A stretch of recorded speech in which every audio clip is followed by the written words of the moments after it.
Hai, Assalamualaikum, apa kabar? Semoga selalu dalam keadaan sehat dan juga bahagia ya. Di video kali ini akan dijelaskan sedikit sinopsis untuk Sabtu tanggal 9 November 2024. Namun sebelum itu, buat teman-teman yang baru bergabung, jangan lupa like, subscribe, dan nyalakan tombol loncengnya agar tak ketinggalan video terbaru selanjutnya. Terima kasih banyak buat teman-teman yang sudah subscribe dan like video ini. Semoga teman-teman semua selalu diberikan kesehatan dan rezeki yang berlimpah.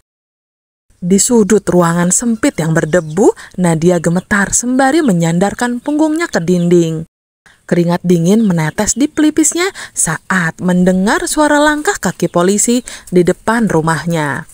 Pintu depan diketuk beberapa kali, dan dari balik jendela kecil yang nyaris tertutup, ia mengintip sosok-sosok berseragam.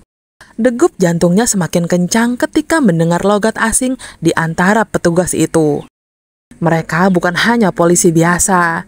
Mereka adalah gabungan polisi dari negara Asia Tenggara yang datang jauh-jauh mencarinya.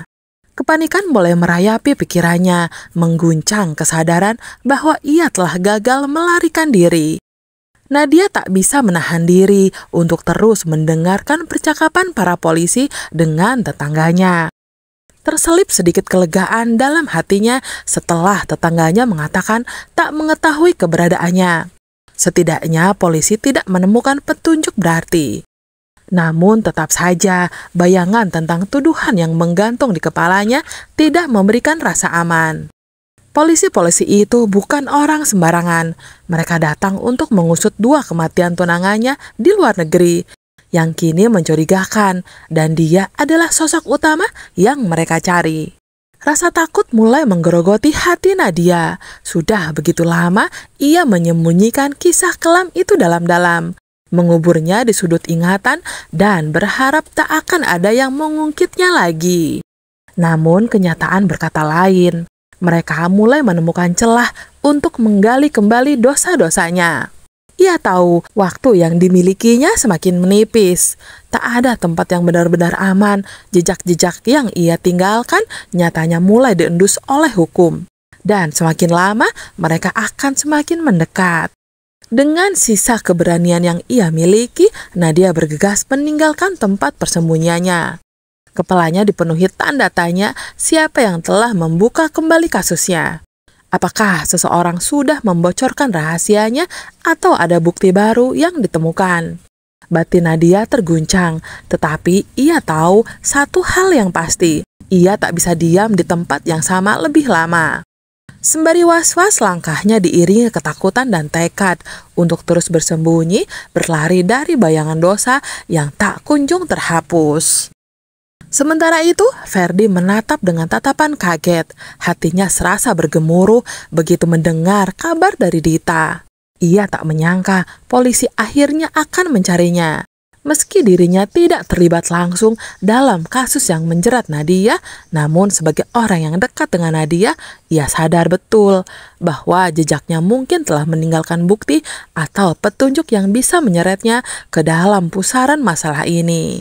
Dalam hatinya, perasaan campur aduk antara ketakutan dan penyesalan mulai muncul. Sementara itu, di ruang tamu, para polisi masih berbicara dengan Pak Rahmat, mencoba mencari informasi lebih jauh. Ferdi bisa mendengar suara mereka samar-samar, membuat jantungnya berdegup semakin cepat.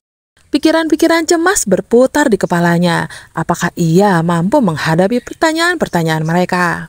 Apakah namanya kini akan tergores dalam catatan kejahatan karena kedekatannya dengan Nadia?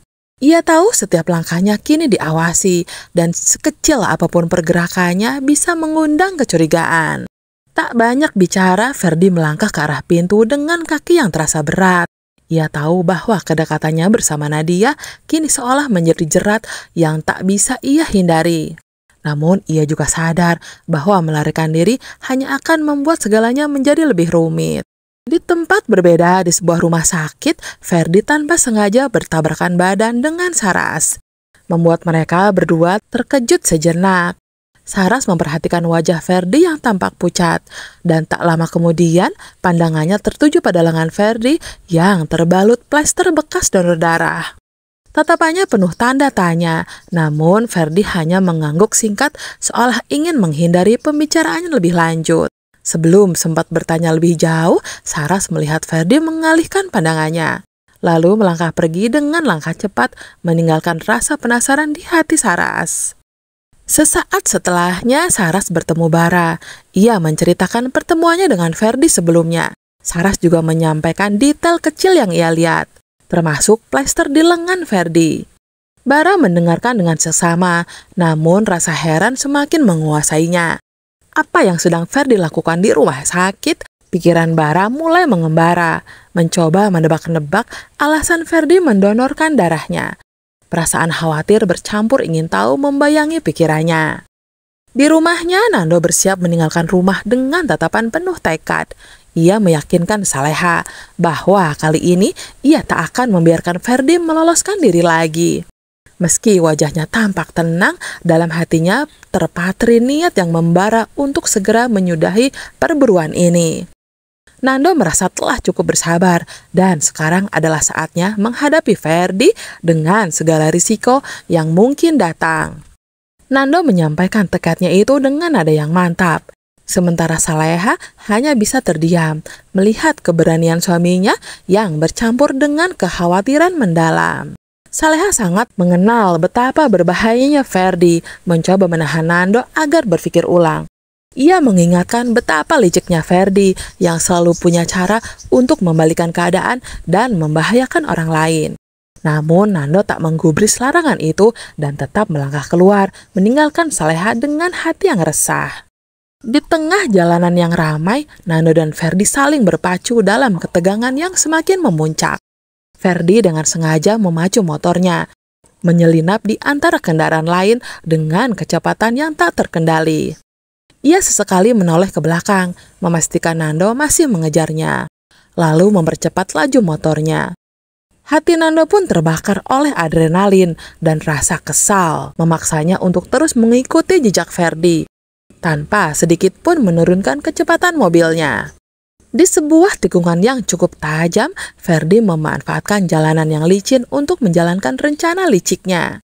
Tepat saat Nando berada di belakangnya, Ferdi berbelok tiba-tiba, membuat Nando kehilangan kendali atas mobilnya. Mobil itu terjerembab ke arah sisi jalan yang curam. Roda-rodanya meluncur tak terkendali ke dalam jurang kecil. Sementara itu, Ferdi dengan lihainya menjatuhkan diri dari motornya, berpura-pura mengalami kecelakaan. Di balik pura-puranya itu, Ferdi menyembunyikan senyum puas, menikmati keberhasilannya dalam memperdaya Nando.